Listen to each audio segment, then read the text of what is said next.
ফোনের স্ক্রিনটার অবস্থা দেখেছো? একদম জঘন্যভাবে খারাপ হয়ে গেছে। দেখতে দেখতে প্রায় 4.5 বছর হয়ে গেল। তাও কেমন একটা মায়ায় পড়ে গেছি, ছাড়তেই পারছি না। এক্স সিরিজের আমার এই প্রথম ফোনটা কিন্তু ভীষণ প্রিয়।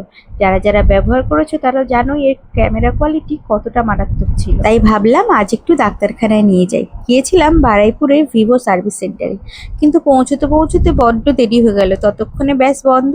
শনিবার ছাড়া আর আমাদের টাইম পাওয়া ভীষণই মুশকিল, তাই ঢুকতে না পারে নিচের বিল্ডিং এ সিলেদার্সেই আজকে ঢুকতে হলো। কম প্রাইসে ভালো কালেকশন বলতে সিলেদার্স কিন্তু যথেষ্ট ভালো, কিন্তু আমার সাথে কি এমন হয় যতবারই আসি যে জুতোটা পছন্দ করে ঢুকি সেটাই স্টকে থাকে না।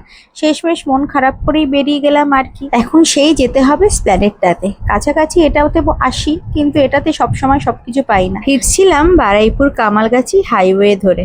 এটা নিয়ে একটা কথা না বললেই নয়, সারাদিনের পাশাপাশি বিশেষ করে সন্ধ্যাবেলায় প্রচুর মানুষ এই রাস্তায় যাতায়াত করে। অথচ কিছু ছেলে যেভাবে রেসিং করার মতো বেপরোয়া স্পিডে বাইক চালায়, খুব ভয় লাগে। যে কোনো সময় বড় অ্যাক্সিডেন্ট হতে পারে।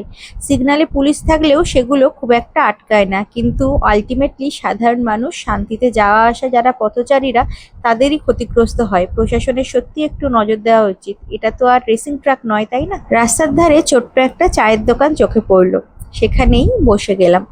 এখানে হাফ প্লেট পকোড়া আর চা খাওয়ার জন্য একটু বসেছিলাম। চা নিয়েছিল 10 টাকা করে আর হাফ প্লেট পকোড়া 50 টাকা।